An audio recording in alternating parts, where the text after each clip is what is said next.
All right, let's now take you through this very big story at this point. Our continued focus really on air pollution. A new report published in the Lancet Countdown says that PM 2.5 pollutants alone killed 5 lakh Indians in 2015. Among them, 1.24 lakhs were killed by indoor air pollution. What is PM 2.5, you may ask? Well, these measure less than 2.5 microns. They're 30 times finer than the width of a human hair. They can embed themselves in your lungs, enter your bloodstream, and trigger respiratory and cardiovascular diseases.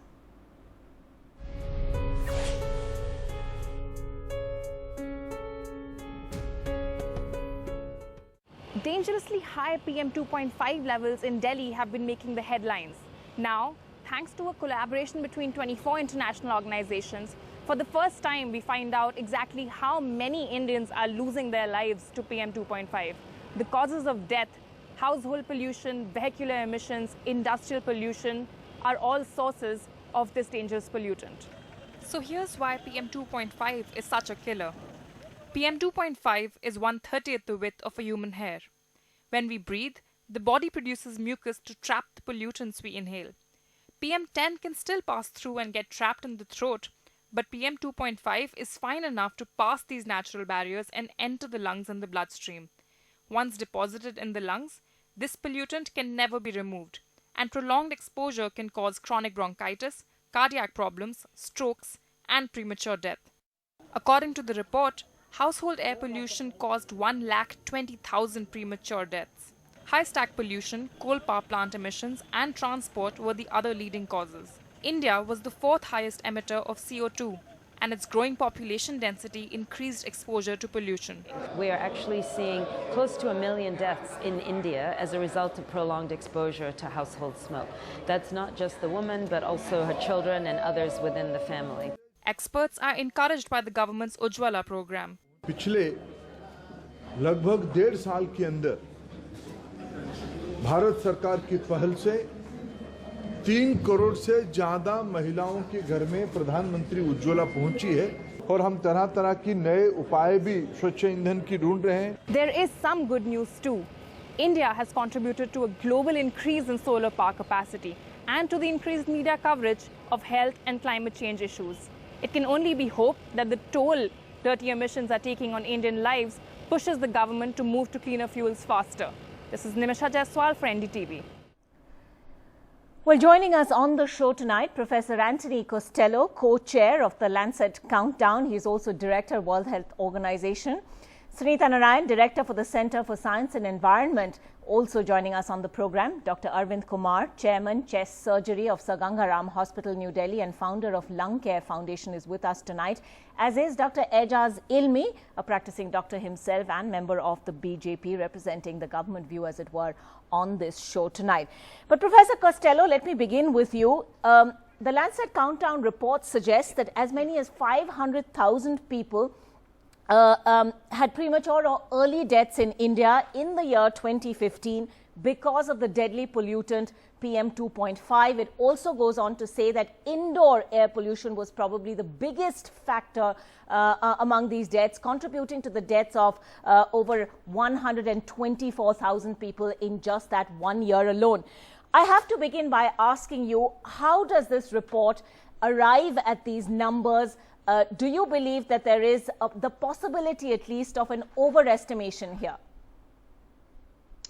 Well, when you're making, first of all, it's lovely to be on your show, and thank you for inviting me. And I think it's great that you're giving this kind of prominence to this important report.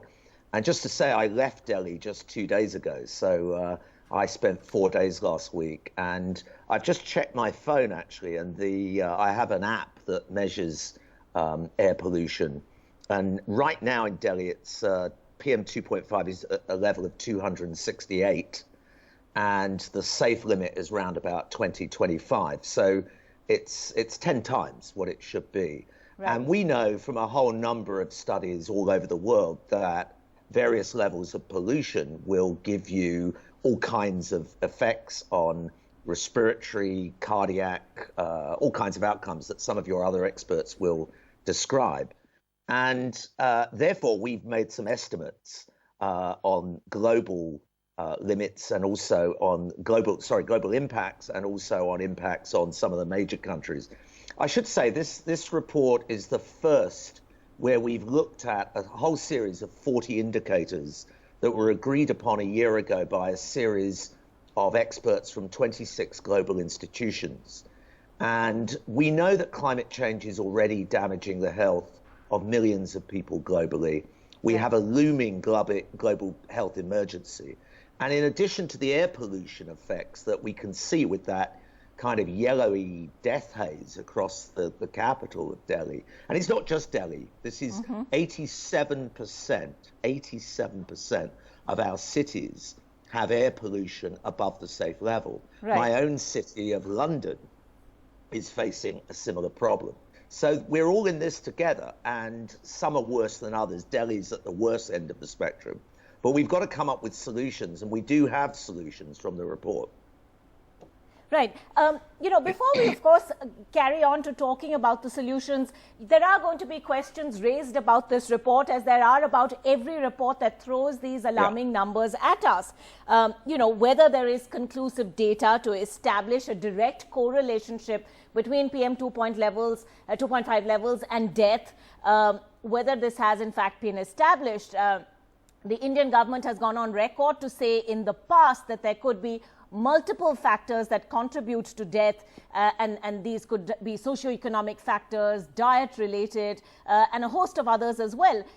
So when you put out these numbers, do you do so under advisement? What is the methodology used? Well, these are the best estimates of groups of experts looking at correlations between pollution levels and what we know of the epidemiology of risk of respiratory disease. So, of course, at any time. All right, we seem to be losing that line with Professor Costello. We'll try and come back to him in a moment, but I want to bring in Sunita Narayan at this point. Sunita, what for you is the biggest takeaway from this report? Is it the fact that PM 2.5 seems to be the most deadly pollutant? Is it the fact that indoor air pollution seems to be the biggest killer? And should the government now be treating this as a national health emergency?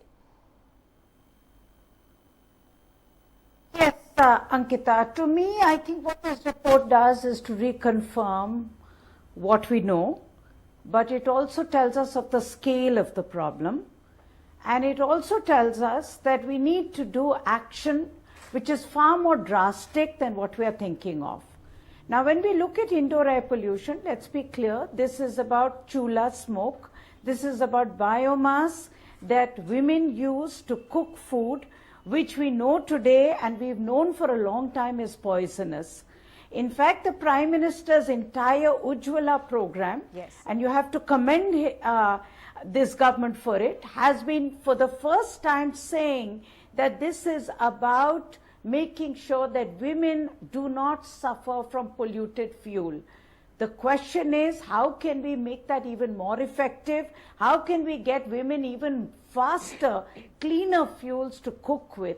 Because the big issue there still is poverty, affordability, because you get one LPG cylinder in a house, but they cannot afford the second one. The other issue, of course, is something that we know. I mean, we have massive problem across India today of air pollution of our cities. And I have to say, Ankita, that as yet the action is too little and too late. I mean, we have thermal power standards which have for coal power plants, which are to come in from December 31st effective, but no thermal power plant is ready. And the entire 2 years of the Power Ministry have gone to try and make sure that those standards don't come. We are fighting emergency in Delhi, and yet every day all we get is requests to use diesel generator sets. If we want to control cars, we are told that's not possible. So I think, Ankita, we are not getting the picture. We are not getting the urgency and the seriousness of this health emergency and the need for drastic action. All right, Ejaz Ilmi, as a doctor yourself and as a member really of the ruling party, would you say that, you know, we're missing the wood for the trees in a sense that this is a bigger health emergency than anybody is? You know, Sunita Narayan talks about commending the government, the Prime Minister, on the Ujjwala Yojana, poor households getting free cooking gas connections. We heard the oil minister say that the scheme has actually reached 3 crore poor households in the last 1.5 years. But is there even more that can be done?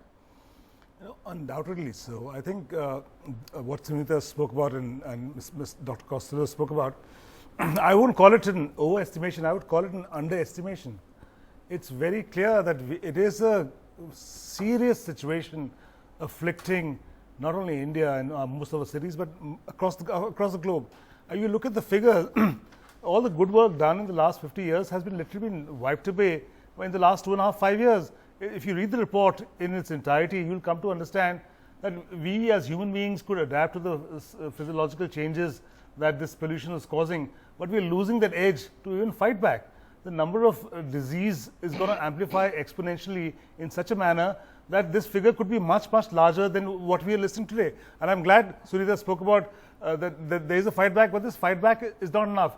It needs not only policymakers, governments, but I'm glad the positive sign is that the children of today, the future of tomorrow, they are fighting back. They are saying we need a right to breathe. These things are catching on, and the government is sensitive to these I think there is so much more talk about it in the media, on various platforms. Awareness levels are rising, certainly. But it doesn't help really when the government's response to international reports such as this is always somewhat hazy. Our last environment minister, for instance, the late Anil Dave, talked about previous such reports as interesting academic exercises. But he also said he trusted homegrown data more. Unfortunately, the government is not making this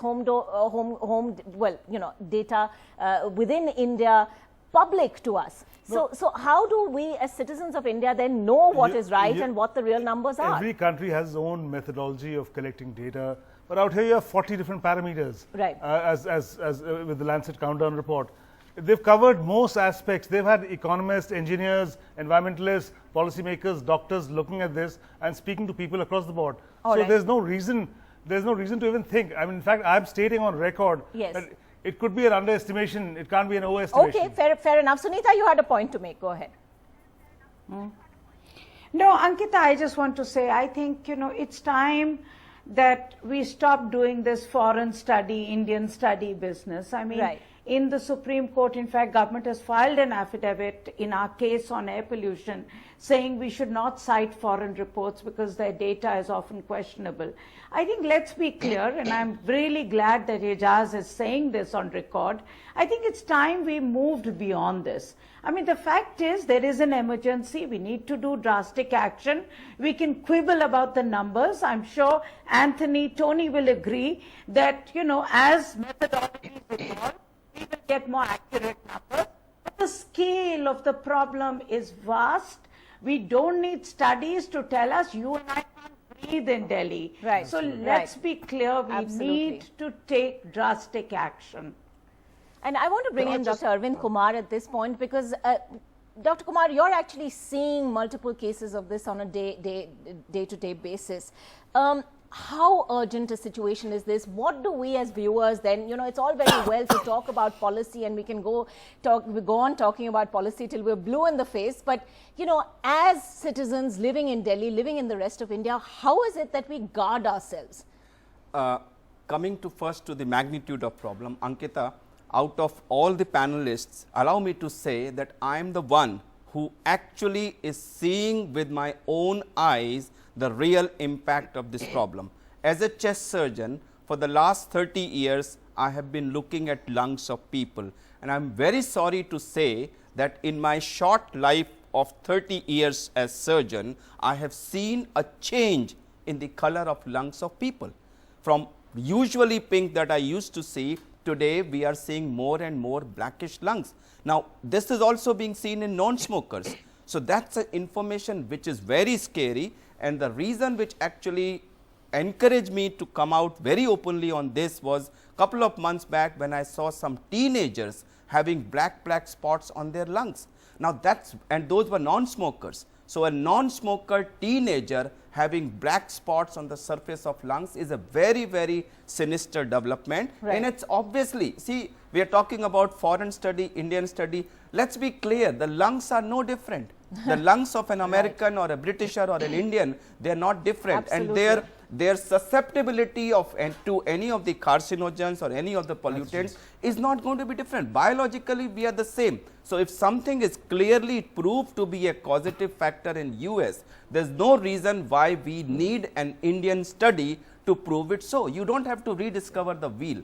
I think we need to accept these numbers, and I totally agree with Dr. Azaz Saab that actually, and as a doctor, I also feel the actual numbers may actually be much higher than what is being quoted. The figures which are there, the kind of pollutants we are being exposed to, I think the numbers are much higher.